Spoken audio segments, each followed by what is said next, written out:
आपके घर में धन की तंगी है, आपके संपत्ति को नज़र लगती है, आपके परिवार में संपत्ति के कारण झगड़े होते हैं, भाई बंधुओं में झगड़ा होता है। जो संपत्ति पाई है उस धन को सुरक्षित कैसे रखें इसकी चिंता है, या आने वाली पीढ़ी को ये धन सुरक्षित तरह से कैसे पहुंचाए और वो भी आने वाली पीढ़ियाँ भी इस धन को और बढ़ाए कैसे, इसकी चिंता रहती है। आपके नए वस्त्र को नज़र लगने की संभावना रहती है। संपत्ति के कारण मन में अशांति है। इन सभी सवालों में से एक भी सवाल आपके मन में है और या इनमें से किसी सवाल के कारण आपके मन में उद्विग्नता है, तो ये वीडियो आपके लिए। मैं हूँ सुदर्शन वासुदेव देशपांडे, ज्योतिष और वास्तुतज्ञ अभ्यासक, गोवा से। आप सभी का मेरे चैनल पर हार्दिक स्वागत करता हूँ। इन सभी समस्याओं के पीछे एक कहानी है। महाभारत युद्ध खत्म होने के बाद परीक्षित, अभिमन्यु का पुत्र परीक्षित राजा जब बन गया तो उसने बहुत बढ़िया तरीके से अपना साम्राज्य संभाला। एक दिन अपने साम्राज्य में घूमते समय किसी गांव में उसने देखा कि एक दुष्ट व्यक्ति एक वृषभ को, मतलब बैल को, बहुत बुरी तरह से पीट रहा था। और वो वृषभ भी कैसा था, सिर्फ एक पाँव वाला। और वो बेचारा वृषभ चिल्ला चिल्ला के रो रहा था, लेकिन वो दुष्ट व्यक्ति जो है वो उसको कोई दया माया नहीं होती थी। ये देखकर परीक्षित राजा को आश्चर्य भी हो गया, क्योंकि उसके राज्य में ऐसी व्यक्ति होना असंभव था, लेकिन ऐसी व्यक्ति उसने सामने देखी थी और गुस्सा भी आया। उसने तत्काल उस दुष्ट व्यक्ति को पकड़ा और उसको सजा देने के बाद बात कही और उसको तत्काल अपने साम्राज्य से बाहर निकलने के लिए कह दिया। उस दुष्ट व्यक्ति का मूल रूप में प्रकट हुआ और वो था कली। और वो जो वृषभ था वो धर्म के रूप में प्रकट हो गया। तो कली काल में, कलियुग में धर्म जो रहता है एक अपाद रहता है, मतलब 1/4 रहता है, और उसको भी कली बहुत बुरी तरह से पीटता रहता है, उसके शक्तिहीन करने की कोशिश करता है। तो जब परीक्षित राजा ने कली को अपने साम्राज्य से बाहर निकालने की कोशिश की, आज्ञा दी, कोशिश मतलब आज्ञा दी, तो कली उनकी याचना करने लगा कि मुझे कहाँ तो अपने साम्राज्य में स्थान दे दे। तो कली ने, परीक्षित ने उसको 2 जगह दी। एक थी जुआ, जहाँ जुआ खेला जाता है वहाँ कली हमेशा रहता है। कली मतलब कलह, जहाँ जुआ खेला जाता है, मतलब जुआ घर या कैसीनो वगैरह वगैरह जहाँ रहता है वहाँ कली रहता है। यदि आप कैसीनो या जुआ घर में कभी गए हो या खेले हो तो तत्काल आप कली के वश में आ जाएंगे, जिसके कारण आपका धन जो है वो नष्ट कर देगा। तो आप हमेशा ध्यान रखें कि जुए घर में या कैसीनो में या ऐसे जहाँ जुआ खेला जाता है, जुआ जैसे खेल खेले जाते हैं, वहाँ आप कभी ना आ जाए। इतना कर दिया तो आपके संपत्ति का रक्षण हो सकता है। दूसरी जगह कली को परीक्षित राजा ने दे दी, वो है शराब। जहाँ शराब बिकती है या खरीदी जाती है वहाँ कली का वास्तव्य रहता है। यदि आप जहाँ शराब, मतलब बार जहाँ रहते हैं, जहाँ शराब बेची जाती है, पी जाती है, वहाँ यदि आप गए, या उसके सानिध्य में आए, या अपने घर में किसी आप ना पीते हुए भी अपने घर में लेके आए, या किसी आप पीते नहीं हो लेकिन मित्रों के साथ किसी और के जो रिश्तेदार जो पीते हैं उनके साथ भी आप गए किसी बार रेस्टोरेंट में वगैरह, और आपने नहीं पिया तब भी आप कली के वश में आ सकते हैं, जिसके कारण आपके घर की संपत्ति जो है उसका ह्रास होना शुरू हो सकता है। तो ये जो दो जगह है, आप यदि कली से दूर रहना चाहते तो ये दो जगह है, उससे आप जितना हो सके उतना दूर रहे। ये दो जगह कली को देने के बावजूद भी कली संतुष्ट नहीं हुआ। उसने फिर याचना कर दी कि ये दो जगह मेरे लिए पर्याप्त नहीं है, मुझे और कोई जगह दे दीजिए। तो उसी समय परीक्षित की मति भ्रष्ट हो गई और उसके मुंह से निकला और उसने कली को कह दिया कि आप जहाँ धन है वहाँ वो आपका स्थान रहेगा। कली ने तत्काल वो मान लिया और वो अदृश्य हो गया और सीधा वो परीक्षित राजा के मस्तक पर जो सोने का मुकुट था उसके ऊपर बैठ गया। तो जहाँ जहाँ धन रहता है वहाँ वहाँ कली रहता है और वहाँ वहाँ कलह होने की संभावना ज़्यादा रहती है। अभी जो धन तो सबको चाहिए, धन के बिना हो ही नहीं सकता, तो धन के साथ कली आएगा तो उससे बचाए कैसे, ये भी मुश्किल बात है। लेकिन मुश्किल नहीं है, आसान बात है, उसको बचा सकते हैं आप। अभी ये बचा कैसे सकते हैं? तो पहली बात ही ये है कि कोई धन की पहली व्याख्या समझो। धन क्या है? विद्या धन, जमीन जायदाद, आपके घर में जो अनाज है वो भी धन है, और जो संपत्ति है, जो अपने गहने हैं, सोना चांदी वगैरह जो है, ये सब भी धन है, और पैसा जो है वो भी धन है। वो पैसा है, द्रव्य है उसको। तो बात ये है कि श्रीमद् भागवत में कहा है कि शरीर की शुद्धि स्नान से होती है, वस्त्र की शुद्धि धोने के बाद होती है, मतलब वस्त्र धो दिया तो शुद्ध हो जाता है, और धन जो है वो दान से शुद्ध हो जाता है।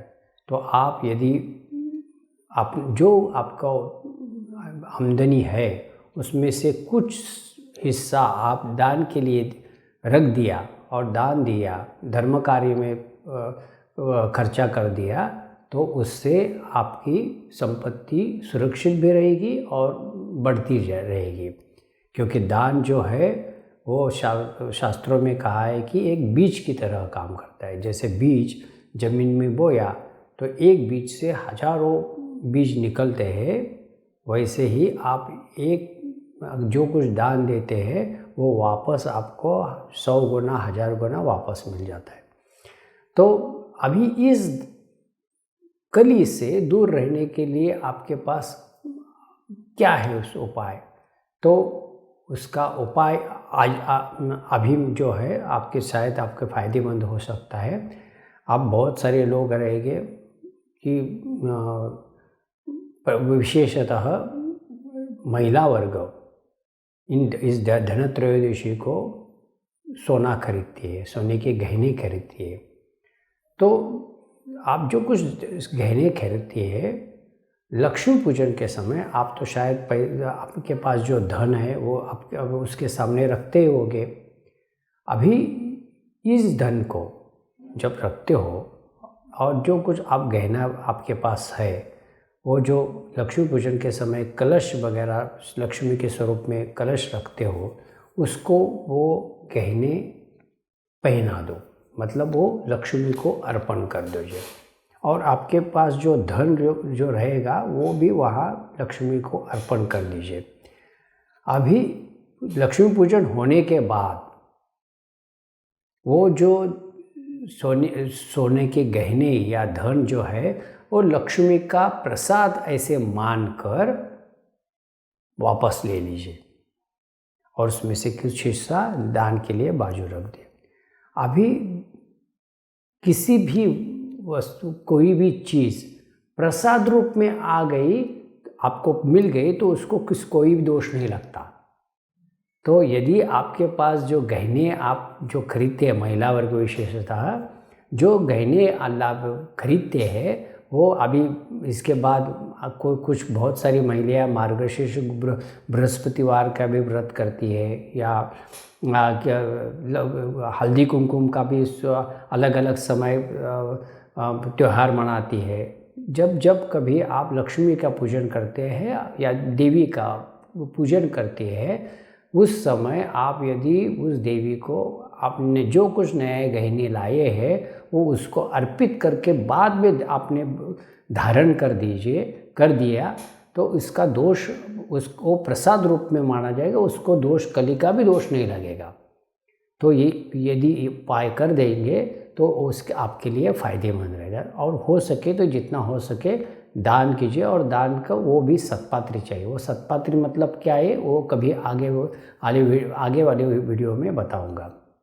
उसके साथ साथ ऐसे करते गए तो आहिस्ते आहिस्ते हर साल करते गए तो आहिस्ते आहिस्ते आपके घर में जो झगड़ा होता है संपत्ति के कारण, अपने बंधु बांधवों से जो झगड़ा होता है ज़मीन के कारण, संपत्ति के कारण झगड़े होते हैं, वो आहिस्ते आहिस्ते कम होते हुए आपके नज़र में आएंगे।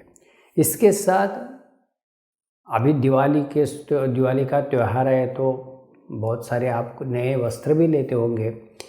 तो नए वस्त्र आप कभी भी यदि रेडीमेड लिया या नए वस्त्र कपड़ा लेके सिला के आप यदि पहनते हो, तो कभी भी जैसे बाहर से खरीद के लाते हो, कभी भी पहनो मत। उसको धो के बाद में पहन लो, क्योंकि वस्त्र की शुद्धता धोने के बाद होती है। और दूसरी बात यह है कि आप जब कोई कपड़ा खरीदते हो तो उसकी खरीदने के पहले शायद बहुत सारे लोगों के उसको स्पर्श हो गया होगा, बहुत सारे लोगों के पसीना लग गया होगा। कपड़े सिलाते समय दर्जी जो है वो उसकी छींक आती होगी, उसके छींक उसके ऊपर कपड़े के वस्त्र के ऊपर पड़ी होगी। तो इन सब और आप किसी भी व्यक्ति के पसीने में, छींक में उसका डीएनए रहता है। तो कौन आदमी, कौन व्यक्ति, कैसे व्यक्ति इस वस्त्र को आप छूने के पहले किसने उसको स्पर्श किया ये आपको मालूम नहीं। तो इस अवस्था में बेहतर रहेगा उस वस्त्र को आप धो ले और बाद में पहन ले। और यदि नया कपड़ा लेते हो तो पहले अपने घर में मंदिर जो रहेगा, वो मंदिर में पूजा स्थल में जो भगवान का मूर्ति वगैरह रहेगी उसके सामने रख दो और उसके आशीर्वाद ले लो और बाद में पहन लो। और अभी दिवाली के दिन जो है उस समय भी नए कपड़े पहनते हो तो पहले मंदिर में जाके मंदिर में भगवान का आशीर्वाद ले लो, तो वो वस्त्र कभी भी किसी की भी नज़र भी नहीं लगेगी और अच्छी तरह टिक पाएगा। यदि ये वीडियो आपको अच्छा लगा तो लाइक कीजिए, शेयर कीजिए और मेरे चैनल को सब्सक्राइब कीजिए। धन्यवाद। बहुत सारे पृच्छकों ने इस साल लक्ष्मी पूजन कब करना है इसके बारे में सवाल पूछे थे। तो इस साल मंगलवार के दिन जब लक्ष्मी अमावस्या है, उस समय सूर्य ग्रहण होने के कारण उस दिन आप कोई भी लक्ष्मी पूजन नहीं कर सकता।